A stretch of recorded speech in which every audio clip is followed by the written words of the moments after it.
Good morning, everybody. My name is James Kidd. I'm a partner in the employment team at Mills & Reeve. I'm joined by my fellow partner, Andrew Secker, also in the employment team at Mills & Reeve. And together, we're going to talk to you about the flexible furlough scheme, which is announced last Friday.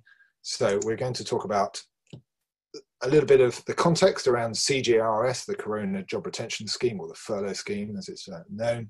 We're going to look at what the Chancellor announced on Friday, actually how that's going to work for businesses and some of the timing, the key dates, which you need to know, and then we'll pick up some questions. So if you have questions, and I can see that some are coming in already, we will try and pick them up, timing permitting. What we might do is look at a particular section, see if there's any relevant questions to that and pick them up in there, or if we've got time, we'll pick up some questions at the end. We've also had some questions in advance. So you're all going to be on mute, so it's not interactive in that way other than through the Q&A function.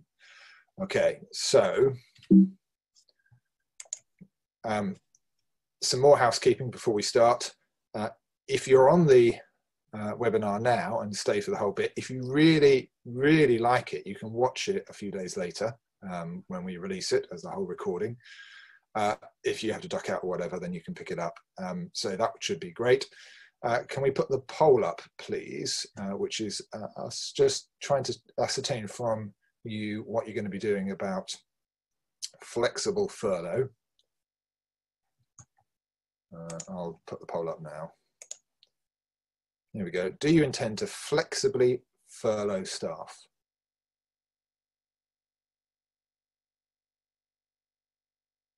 Excellent. Right, I've nearly got 60% of you have voted, and I'll close the polling in a minute. At the end, while we're just waiting for the last few people to complete the poll, we're going to be asking you for a bit of feedback, see what you thought, use the Q&A function for that, and also for future topics, what you'd like us to think about. We'll hear in this that 12th of June is a key date, and clearly the Chancellor and his team love Fridays for launching information. So we had last Friday, and then we have the 12th of June, which is also a Friday, for the next slot of information. Maybe you'd like us to cover this in a future webinar after the 12th of June. So we might want to do that. Okay, we've got the majority of people have voted, so I'm going to end the poll, share the results, which shows that actually quite evenly split. It depends. Yes, a lot of you actually saying no, you're not going to flexibly furlough staff. That's very interesting. Why are you here if you're not going to do that? Because this is the subject of our webinar, but it's good to have you here anyway. All right, so a little bit of context. I'm guessing most people will know this already. So we know that some kids went back yesterday to school, and lots of controversy around that, which I'm not going to get into. Some businesses going back yesterday, some on the 15th of June, and then 4th of July at the earliest. So other businesses are going to open, but all subject to the wrapper, of course, of social distancing, make it COVID secure. Some points which we'll come back to later in terms of actually how do you make your business work in terms of social distancing. So that is where we are. Let's then look at the job retention scheme. So morning everyone. I think what's really important to understand in all of this is context, and very much the launch of the job retention scheme, the CJRS, is a reflection of where the government is with its overall response to the pandemic. And so it was launched on the 20th, just as we were understanding the enormity of the pandemic. And it was launched to be an extremely simple scheme, and that proved to be difficult. So from the moment it was launched, we saw almost weekly updates as to how the scheme would work in principle. We then had, on the 16th of April, the first publication of what's called a Treasury Direction, and that set out the legal basis for the grant of the furloughed wages from HMRC back to employers. But I think what's really important for us to understand when we're coming on to how the retention scheme is shifting is just to remind ourselves of some core principles of the way the scheme works. So in order to be a furloughed worker, you have to be furloughed for 3 full weeks. During that time, an employee must agree that they are not to carry out any work for the employer, and that agreement can be express and implied, and it can come via a collective agreement reached with a trade union.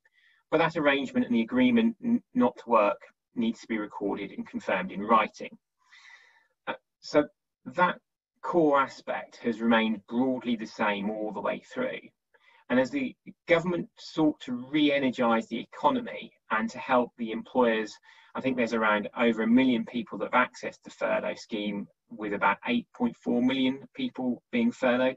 Well, as the economy starts to be re-energised, and for employers to look at how they deal with the return to a workplace, if we can call it that, it was inevitable that the furlough scheme was revisited. And what we saw on the 12th of May was the Chancellor make an announcement that the scheme would be extended beyond its current date, which is the 30th of June, all the way up to the 31st of October.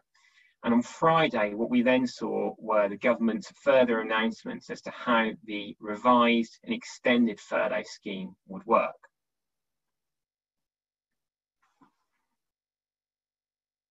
Sorry, I was on mute. Classic webinar problem.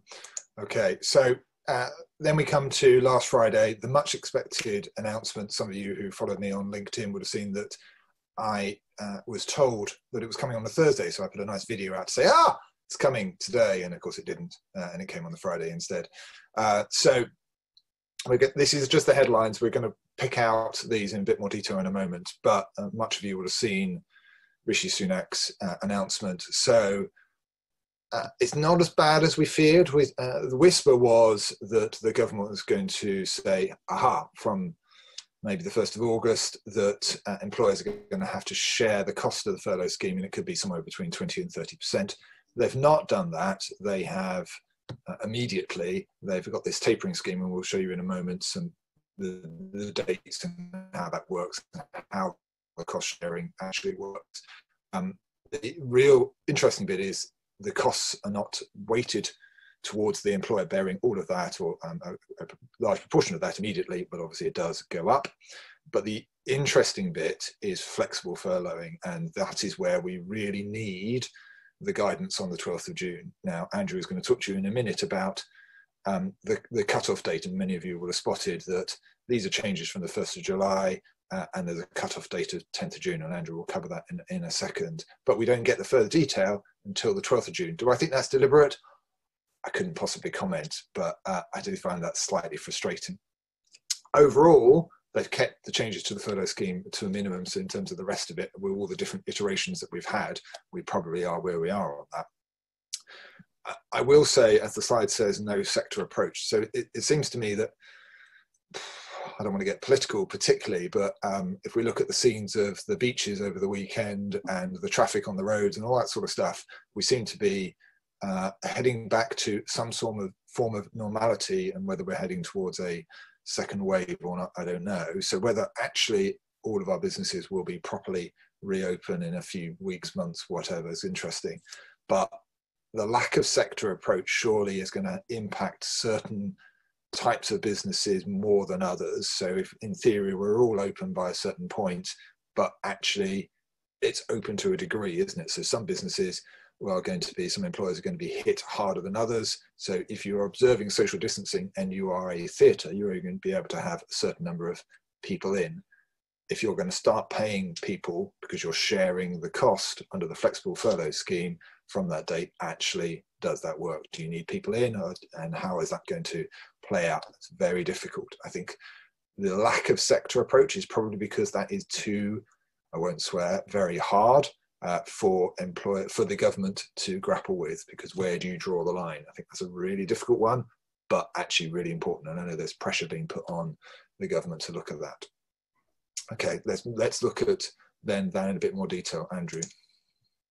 So the first key area that the government was looking at was how to deal with the significant cost of the furlough scheme. And as was expected, what the government's done is look to close the furlough scheme to new entrants. Now, The way that this works is they've said, look, we're going to close it from the 30th of June. Now, the wording that they've used has effectively said those people who have been previously furloughed before the 30th of June will continue to participate in the scheme if the employer so wishes. Now, how we read this scheme is that if you have someone that's eligible to be considered furloughed, so they've done that 3-week furlough, they meet all the definitions, at any time after the scheme was introduced on the 20th of March, I think that they would be within scope of the extended scheme. I don't think it means that you have to be on furlough on the 30th of June in order to continue to participate in the scheme, but that will be clarified in the further guidance. But what the practical effect of this is, in terms of thinking about your long-term planning, well, firstly, if you are an employer that is considering furloughing for the first time, the practical impact is that you've got until the 10th of June to do it, because you have to furlough someone for 3 weeks. Likewise, if there are categories of employees that you've not furloughed, but you were thinking of furloughing at some stage, again, in order to access the scheme beyond the 30th of June, you have to furlough them within the next 8 days. So again, before the 10th of June. Now, that's not the only little wrinkle that's been introduced as a consequence of the announcements on Friday. In the detail of the announcement, the government made clear that the last date in which you can claim for furloughed wages in the period up to the 30th of June is in fact the 31st of July. So that's a date to make sure your finance team have got completely red circled in their calendars, because you don't want to miss making your claim for the furloughed wages. The other point, and this does come into the issue of closing to new entrants, the government is also imposing a cap in the number of employees you can claim furloughed wages for in respect of any claim period. That cap is the highest number of people you've submitted a claim for in the period prior to the 30th of June. So how that might work in practice is, so let's say you're an organisation that has furloughed 600 employees in the 3 weeks from the 10th of June. You may have actually furloughed more than 600 employees at some stage during it, but if that's the highest number of employees you had on furlough at any one time, after the 1st of July, you can only claim furloughed wages in any claim for 600 employees. So it's a little bit of detail there, but that's the practical impact of the closure of the scheme to new entrants. James. Do we want to talk about my perennial rotoring system? Do you want me to, or do you want you to? Well, we can cover that. I think so. This is an idea that James first mooted and has become known within Mills and Reeve as the James 3-week rotation.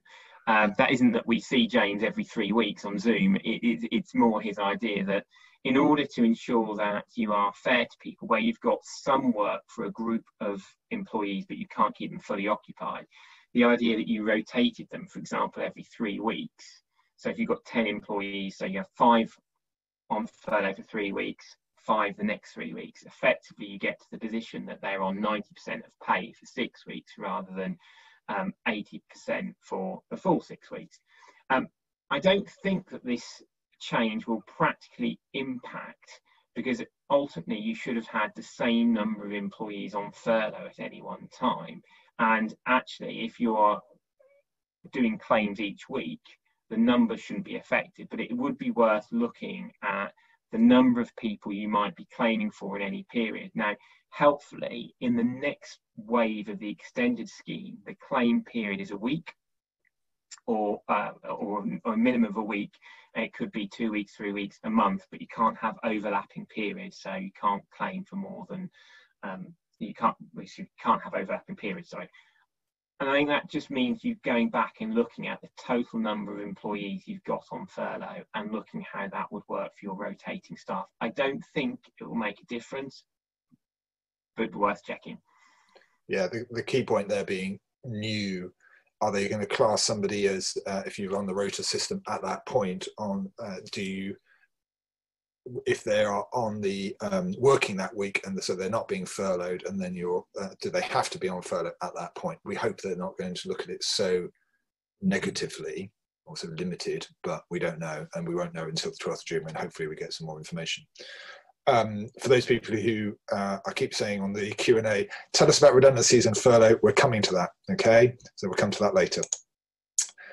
Right, I trailed this a bit earlier, so this is the detail. Some of you may be here, but a quick bit of maths. So you remember when the furlough scheme came out and they were talking about 80% slash £2,500 was the cap. So that was, if you do the maths, an annual salary for somebody of £37,500. If you're earning £37,500, 80% of that is £2,500 a month.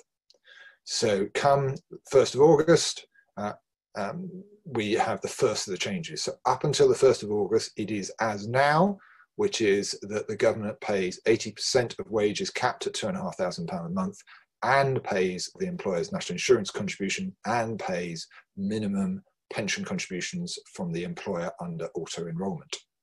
As from the 1st of August, as you can see from the slide, the only change is the employer has to pay the NI and the minimum auto-enrolment contribution. Come September, the government drops by 10%. So if you do the maths, it goes down to £2,187.50. I did it this morning just to check that the Chancellor had got his maths right, and he did. So that's the 70% per month of the £37,500. And so that's what the government pays, and the employer contribution suddenly has gone up from just the NI at 13.8% and the pension to 10% of the wages. October, as you can see, 60% and 20%. And then we see from the 1st of November, the end of the furlough scheme. We've had a number of extensions. I doubt we're going to get a further extension. One of the stats I've seen is that 1 in 4, so a quarter of the nation's workforce, is currently on furlough. Let's just pause and think about that. That's a huge number of people. You can, and the run rate is millions. So you can see why the government wants to turn the tap off, but at what cost to business? Okay, Andrew. So if we can just look at the practical impact of flexible furlough. So one of the surprises from the Chancellor's announcement on Friday was that he's brought forward at the point in time furloughed workers can undertake work on a part-time basis. At the moment, it's prohibited, and on the 12th of May, when he announced the extension of the furlough scheme, it was indicated that the right to work part-time and still be furloughed and to be able to claim money back from the government would be introduced on the 1st of August. So interesting to see how they've brought that forward and whether it's politically timed to be in conjunction with the reopening of certain aspects and sectors of the economy. But let's just work through how flexible furlough is going to work in principle. So at a high level, it's meant to be relatively simple. So as at the 1st of July, an employer can decide to return an employee that was on furlough on any hours it wishes. So it can set any time or shift pattern it wants. And what happens is the employer pays the employee their usual pay for the hours that they work. Any hours not worked are generally picked up from the government. Now, the way it's expressed is interesting. The government says we will pick up and pay 80% of the wages they would have been due in respect of their usual hours not worked. And we'll come on and explore what's actually meant by usual hours in a moment. Now, we're also then on familiar territory in that in order to have a flexible furlough arrangement, that arrangement needs to be agreed, and that can be expressed, implied, and with the unions, we think, and confirmed in writing.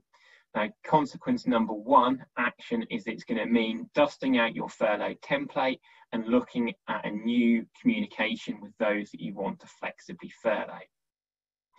Understandably, there's going to be some additional reporting requirements, so that's going to mean getting a bit more information into the online portal, and predictably the reporting requirements are the hours that someone has worked and what they would usually have worked. Now, as I trailed earlier, you have to have claims for a minimum period of 1 week, and I suspect that what will be seen is what's practical. So when you're running payroll, those sorts of issues. And as James said, the full guidance is due on the 12th of June. So I think we'll come on to a moment some key issues, but it's really starting to think now how this scheme is going to work. And we've got some ideas about the things that you should be focusing on right now. So hopefully if we can just move to the next slide. Yeah. I think this is, of all the slides we've covered, that's probably confirming stuff you may already know. This is probably our key slide on key issues, and one where we're going to try and cover some of the concerns we think that you're going to have, and Andrew and I will cover this together. So this is going to be, I think, a little bit of Mystic Meg, for those of you who remember the special lady from the National Lottery. Andrew's smiling, he's just humouring me, I think, probably. So no, I remember her. Thank you. Where is she now? And did she predict that? Sorry, obvious, cheap joke. What are the usual hours? What agreement do you need? It seems to me that, let's take a hypothetical example of Fred. Fred works 9 to 5. That's fairly standard. Actually, Ginger works Monday to Wednesday under compressed hours, or whatever permutation, whatever pattern we've got. We're not going to have the same size for everybody, are we? So when we come back, what is your business going to need? Is it going to need everybody back immediately? Is it going to need some people back? Is it going to need them on compressed hours? And that helps with public transport. I'll come back to that in a minute. Is it going to need some of the people for some days and some sort of rotoring? What sort of part-time arrangements are you going to have? And then you come into, okay, so I want to maximize my flexibility for the majority of the people, but not everybody. And we'll come to reluctant returners in a minute as we're going for the alliteration. Not everybody are going to be able to either come back or want to come back.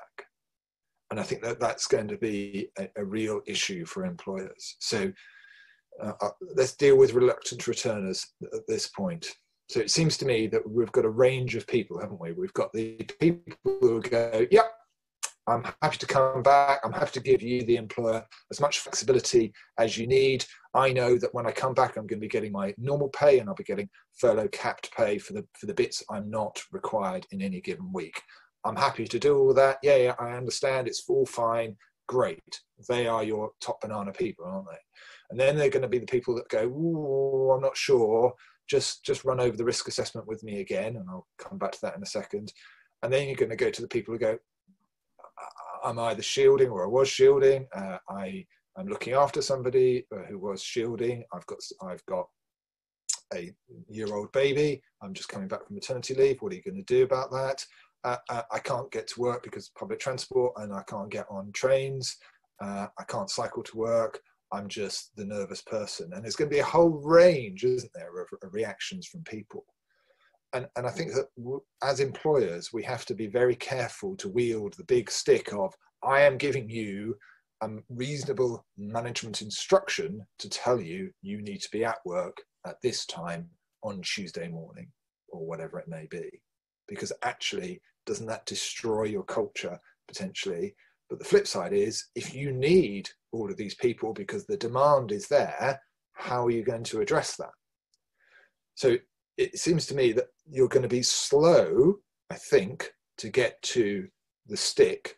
And I wonder whether the incentivization and persuasion has to be first. So, and that may be that we take the volunteers who are going to come back, who are willing to come back, and we work with those first, and we deal with, can't say that word, we deal with any concerns that they may have in the best way we can.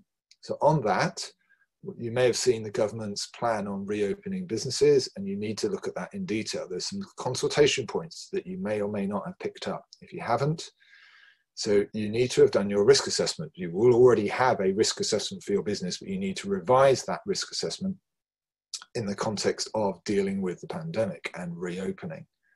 Now, the government says you need to consult with the workforce or with workers and a trade union if you've got one.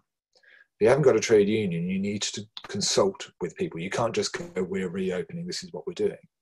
So that means that you may have some health and safety reps at the moment. You may have some sort of employee committee. You need to be going to them, if you haven't already, and saying, here is our risk assessment. This is how we plan to deal with reopening. That is a key stage in the reopening process. And once you've done that, you then need to share, the government calls it the results of your risk assessment, with all of your staff. You need to share it with everybody. I think there's a bit that says you have to put it on the website from memory, and there's maybe a prescribed form on how you do it. So why am I labouring this point? Because two reasons. One is, as part of persuading the employees who might be reluctant returners to come back to work, you need to have shown that you are a responsible employer and you've put in place the necessary steps to enable there to be a safe place of work. And that is all about handling those risk assessments and having undertaken the consultation. The second is, there's a legal issue, isn't there, which is about causation, perhaps, and liability, more about liability. So if somebody comes back to work and says, oh, subsequently got sick and something bad happens, are they going to say, you, the employer, put me in a situation where I was exposed to this person over there and I caught something nasty, therefore I'm going to sue you, the employer? Well, they might do, and it's going to be very difficult to work out whether they caught whatever it is they caught at the business, at the employer's organisation, or wherever.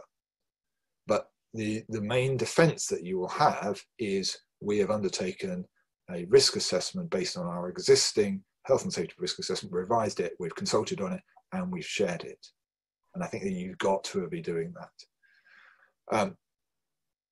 So with reluctant returners, I don't have a silver bullet or a magic wand, but I think that you've got to work out where your demand's going to be. Are you going to be IKEA? And if you are going to be IKEA, how long is that surge going to take place for? Is it going to continue, or is that going to do you need everybody back?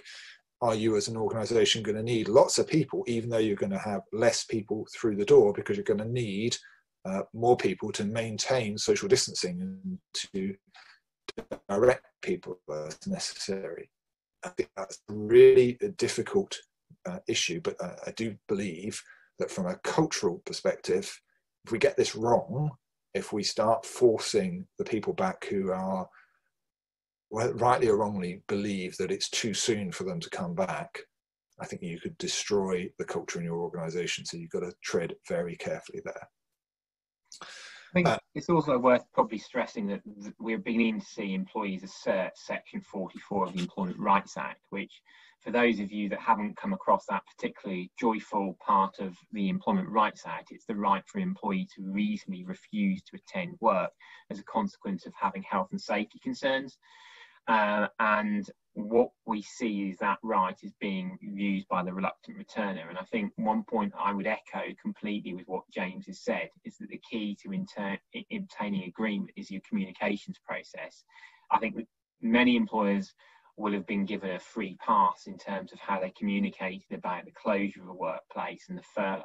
I think your free pass won't extend to the communication about how you re-energise the workplace and get people back on a part-time basis. So I think being clear about what can be required, how you've protected their health and safety, not only would get your buy-in to get people back on a part-time basis, but would avoid you having to deal with a number of people asserting Section 44 as a way to refuse to come into work. You just want to explain a bit more about what Section 44 is? Yeah, and so the detail of Section 44 is that an employee who refuses to attend work because they've got concerns their health and safety is in serious and in imminent danger are protected from being subject to a detriment, such as having their pay stopped or being disciplined, or from being dismissed as a consequence of that refusal. So you could see that playing out where an employee says, look, I'm not coming back to work because you've not addressed my health and safety. You're stopping my furlough because you say I'm refusing to agree to become a flexible furlough. That's a detriment. So that's how it could come out as a practical example.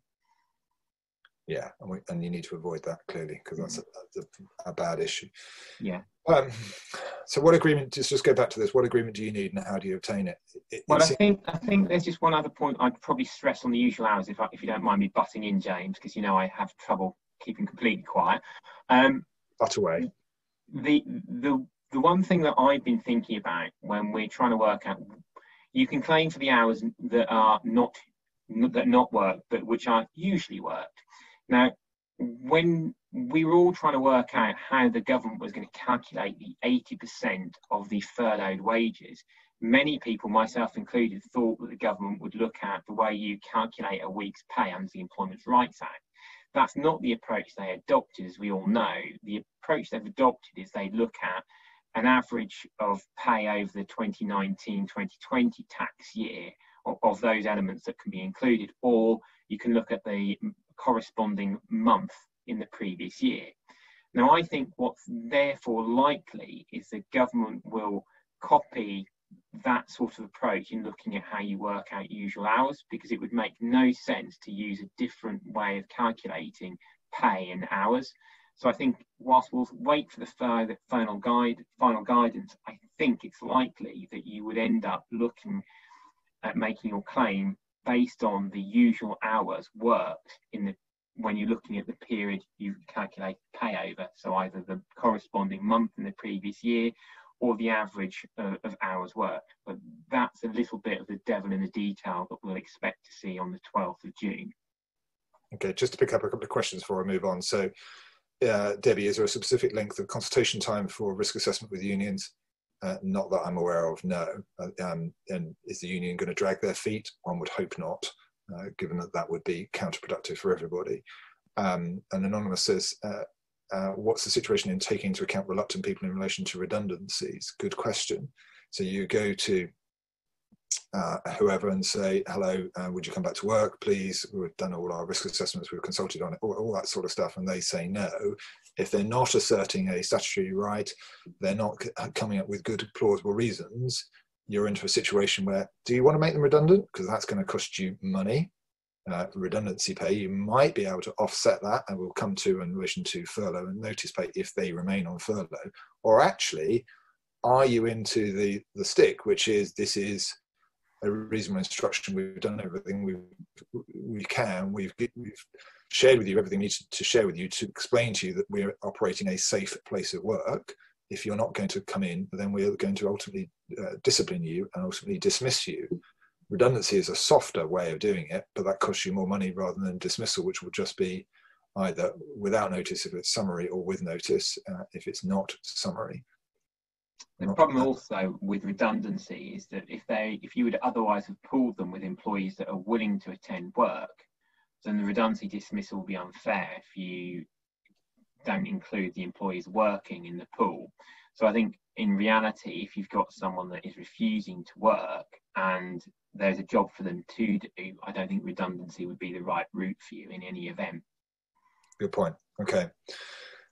So I think you've got to go to your employees. Andrew earlier talked about dusting off your furlough letter, and absolutely you need to do this. You need to go back to the furlough letter and now revise it to reflect the maximum flexibility you need and get the employees to sign up to that.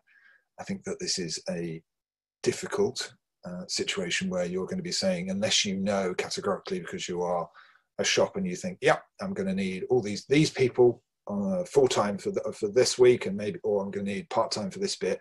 How are you going to work that out? And then however you do it, however you get that agreement, you need to get them to sign up to it, and you need to do it fairly quickly.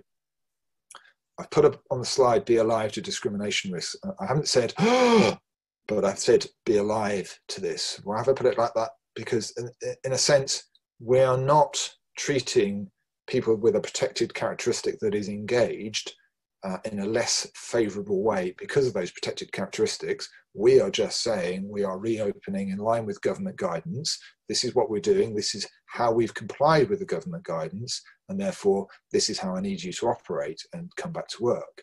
But actually, that's going to be really difficult for certain people, isn't it? Because they're not going to be able to comply with that necessarily, and they might pull the discrimination trigger. And at that point, you need to obviously trade it very carefully. So one of the points that Andrew and I were talking about in preparation for this was, okay, I cited the example of the woman who comes back from maternity leave and says, right, I'm ready to come back now. I've had my SMP and now want to come back. But actually, I haven't got any childcare that I would normally get from either the nursery or from grandparents or whatever the support mechanisms are. I can't come back, even though I want to, because of that. What are you going to do? And if you say, well, I'm going to discipline you because you can't come back, starting to feel a bit uncomfortable, isn't it? And do you want to go there? But then does the business really need those people? I think some really difficult scenarios here that we won't be able to work through until we're into more eased restrictions. Hopefully, of course, we are by then. Andrew, did you want to add to that?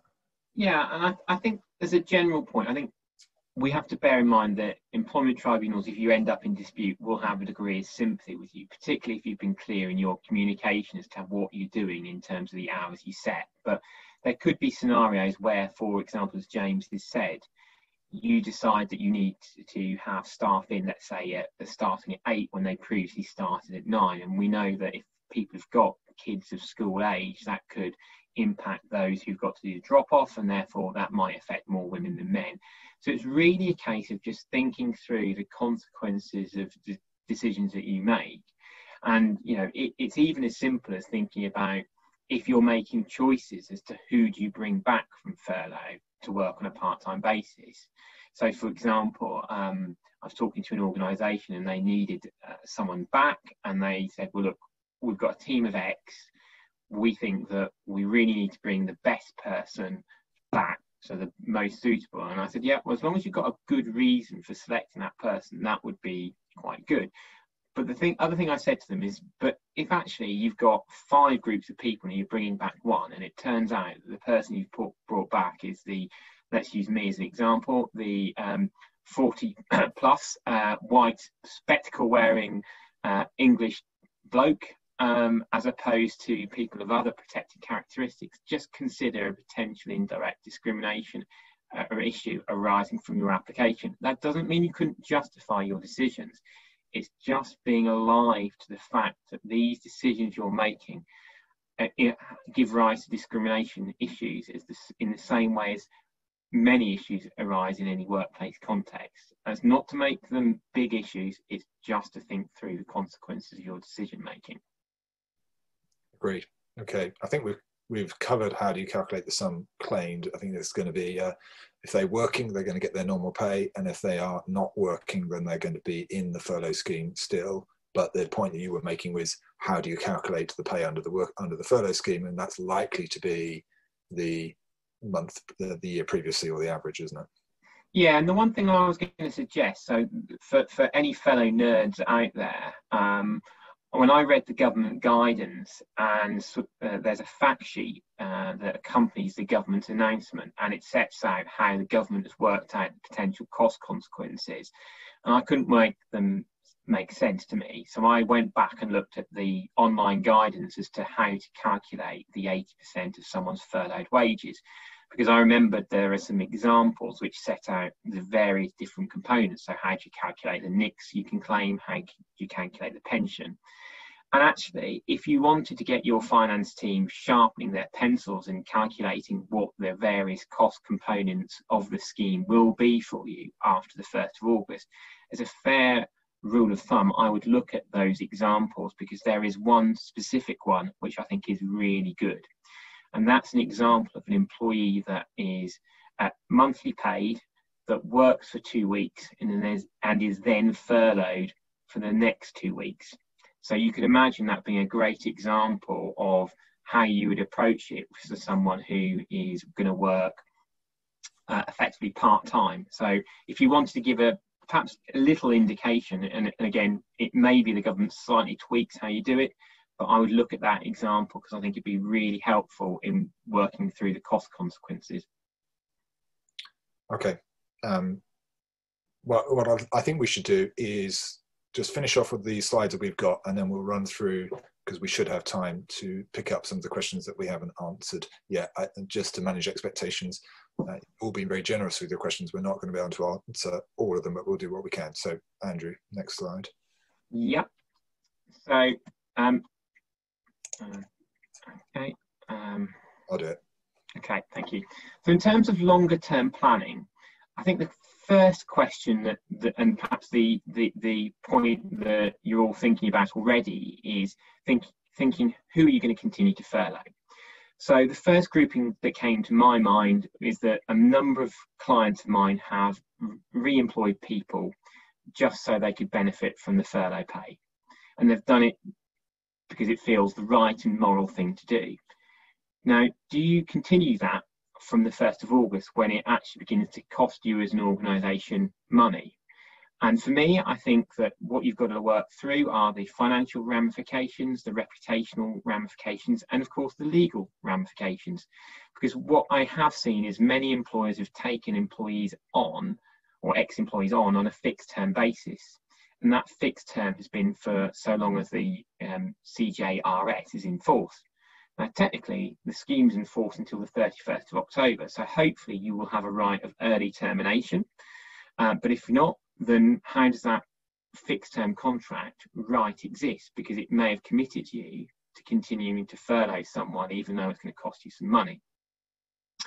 For the second grouping that I then started thinking about are those people that were existing employees and who you had furloughed, but who you hand on heart knows that you perhaps don't have a sustainable job for them because perhaps the impact of the pandemic has either reshaped or is potentially reshaping the way you need to operate or the opportunities you have in front of you as an organisation. Again, similar things for you to think about. So when you're looking through the tapered reduction in the government's grant, what are the actual additional costs of continuing to employ them? How long will it take you to remove the post? And by that, I mean it's possible to carry out collective consultation and to issue notice whilst an employee is in receipt of furloughed wages. That's a really critical point. But you need to bear in mind that the furlough scheme doesn't absolve you of your legal obligation to carry out a collective and individual consultation. So collective consultation is triggered if you propose 20 or more redundancies at any one establishment in any period of 90 days, and that can be of either 30 or 45 days. So you've got to do that, and then you've got to also pick up any individual redundancy consultation. And of course, when thinking about we've got until the 31st of October, we've also got notice periods to bear in mind. So it's working through, okay, how much notice do I have to give? How much consultation? When do I have to start this process? And how much of it do I want to get done within the scheme? And that's not just an economic question. There's a reputational issue here because there's been a lot of noise around the retention scheme around reputation. So the government for not including certain groupings of individuals, for employers that perhaps rush to dismiss employees who weren't initially covered by the scheme because they were in employment after the 20th of March. The 1st of, it was the 19th of March. So you need to think about what this message sends. And I think it's not so much about necessarily PR in terms of external, but it's about what message it sends to those workers you'll continue to employ in the treatment of the employees that are going to be made redundant. And the final aspect then, I think, is just picking up for those people who you will continue to furlough because their jobs are sustainable in the longer term. Well, again, just picking up a couple of points. So you've got to think about what part-time working will work. You'll need to consider what agreement you want, whether that needs to be on an ongoing basis, whether you need to update it. But crucially, I think you're going to have to start thinking beyond the 1st of November. Because if you now sit here thinking, I'm not sure we'll get everyone back working full time by the 1st of November, you should be thinking about, do I need to also agree a right to lay off staff?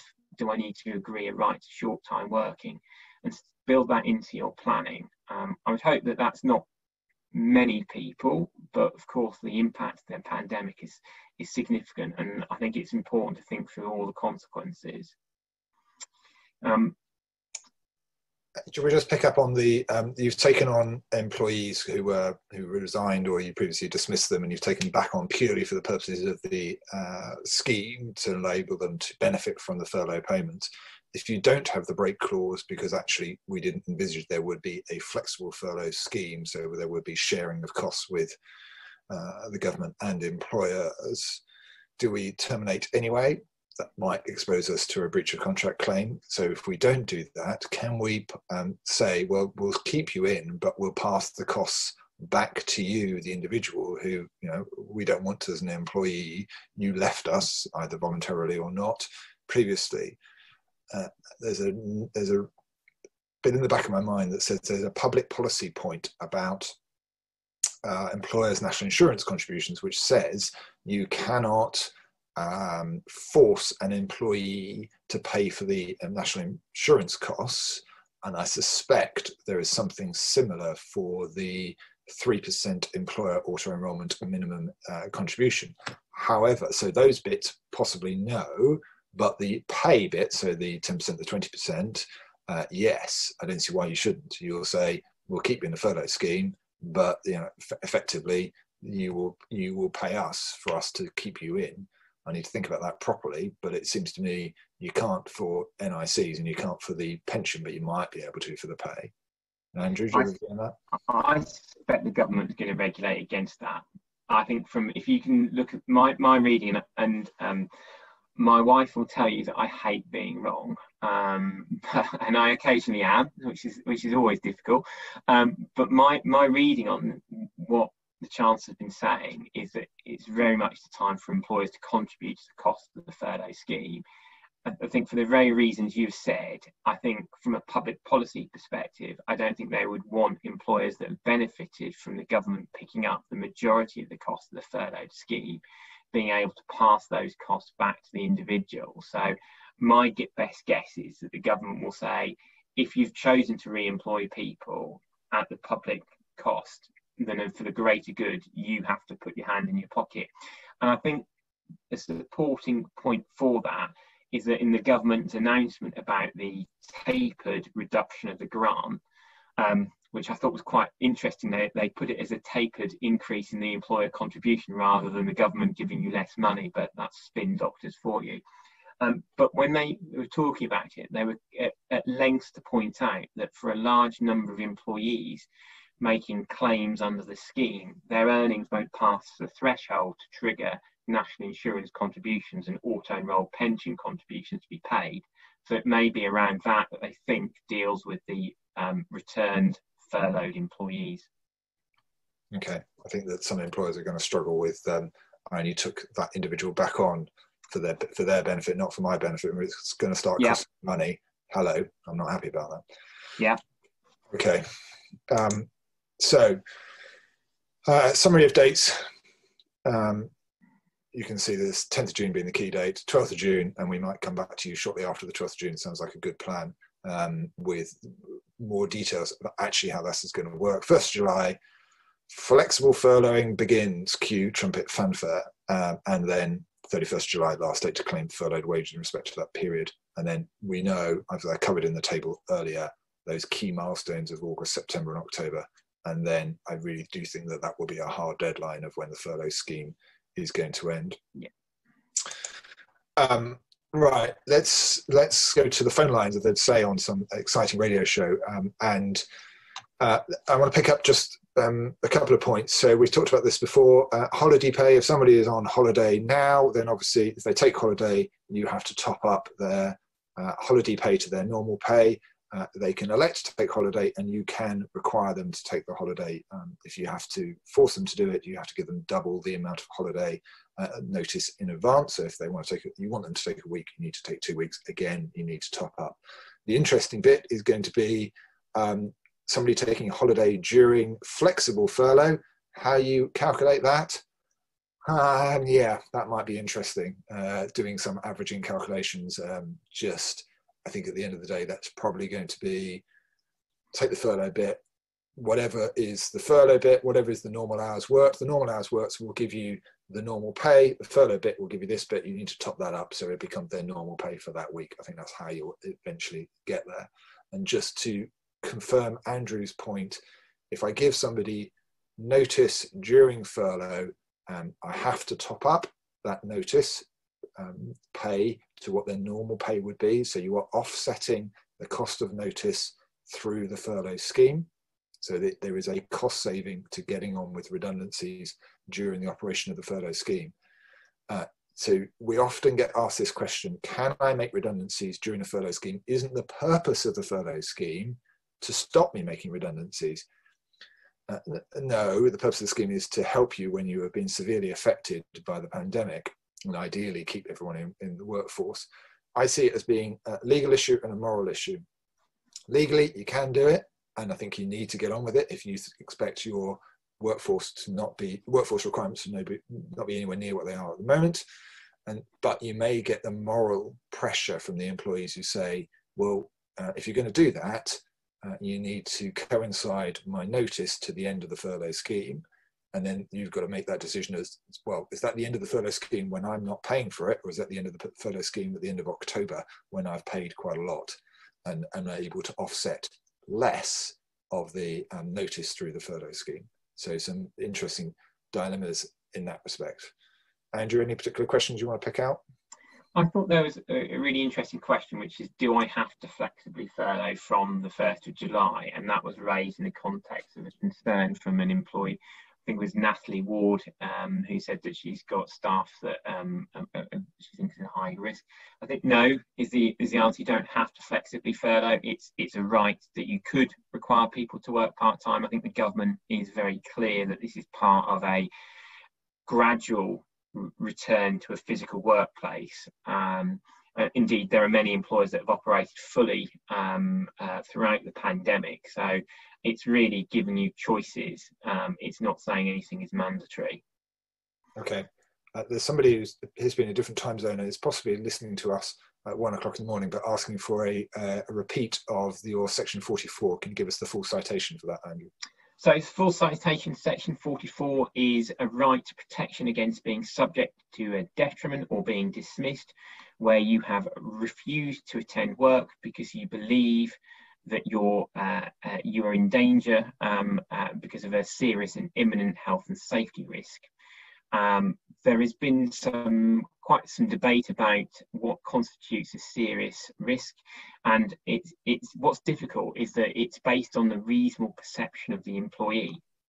Now, what that I think means is that you can be an employer that have followed the government's guidance to the very letter.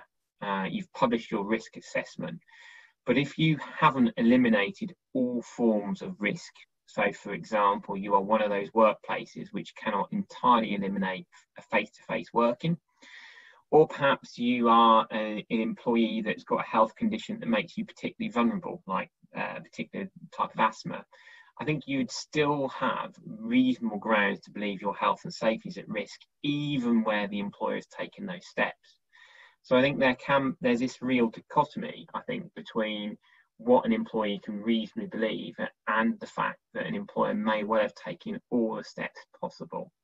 I'll also touch on public transport, if I may, because there's been some debate as to whether section 44 would extend this protection against a detriment or dismissal, where an employee believes that they cannot travel to work safely on public transport. The current thinking is that section 44 really relates to risks arising in the workplace and doesn't extend to concerns that you're unable to travel to work safely.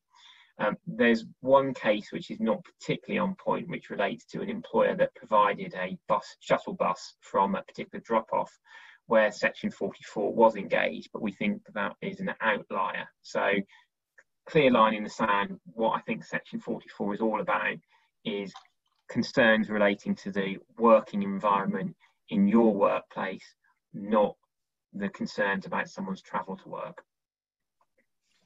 Okay, I'm going to come back to you in 1 second. There's a question about can we still rotate staff under James's rotating plan?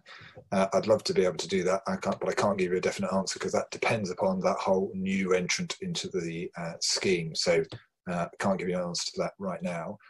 Andrew, can you repeat the location of the worked example for the government was calculating the pay that you talked about when you said you were being a bit of a nerd or a geek? I can't remember which term you used. Yeah, okay. Just read out the full URL for that address, please. No, I'm kidding. What I was saying is, so just the location. Where is it? Which if you find the government's guidance, it's got about 5 or so published guidance notes on the furlough scheme. It's how do you calculate the 80% of wages? It's that one, and it's got some worked examples. So you just click on it brings up all of the examples, and you'll find the one which talks about an employee that works 2 weeks a month and is furloughed for the other 2. Okay. A question about shielding. How do we deal with shielders? We can't keep them furloughed indefinitely, or do we have to due to disability discrimination? No, I don't think you need to keep them. I'm not the expert on this, but a lot of those people have been told, presumably, that they don't have to shield now, and they've had release from shield letters. Is that right? Is that what your understanding is, Andrew? Yeah, I've had this come up with an organisation I've been working with, and effectively, I think it's a very difficult situation. And most employers, where they've got the job ready for the employee to return to work, just has to politely explain at some stage they cannot keep a job open indefinitely, and that's a very difficult decision. And I think there's a theme through much of what we've talked about, which is reputation, legal and financial, and different organisations at different ends of different issues. So some will be less concerned about the reputation, more concerned about the financials. But really, with someone that's shielding, I think where we're getting to is there is probably a limited extent to which you would be able to hold a job open indefinitely if someone cannot attend work. I think it's no different to absence. And of course, it's going to come. Justify it. Yeah, I think it's going to come down to, if it's not just whether you can put them on furlough, it's more, I think, about is there work for them to do between now and the 31st of October? Because I suspect there will still be the arguments that James and I have been hearing regularly that you shouldn't be dismissing an individual if you can put them on furlough until the 31st of October. I think we'll still hear that. Yeah, I think it's an argument. I don't think it's necessarily the winning argument. No, I agree. I agree. But okay, right. I'm going to close this because it's 10:59 and just say, look, everybody, thank you very much. I know that we won't have answered all of the questions, but thank you very much for posing so many of them. Some of them, I will be honest and say, blimey, that's a bit hard for me to answer on the spot. So apologies for that. We will try and look at those separately. Let us know how we did with a bit of feedback if you would. If you want us to come back after the 12th of June, we can try and work that so we get the guidance on that Friday and then come back maybe on the Monday or Tuesday the following week and do that. And I really just like to say thank you very much for staying with us. We hope that you enjoyed it, found it useful, and we will look forward to seeing you at the next one. And if you wanted some more information, that is where to go, the Mills and Reeve Coronavirus Hub. Loads of really good briefings there. I'd just like to say thank you, Andrew. Really appreciate it. No worries, James. Thank you as well. And thank you, everyone, for joining us. All right. Take care, everyone. Bye for now. Bye.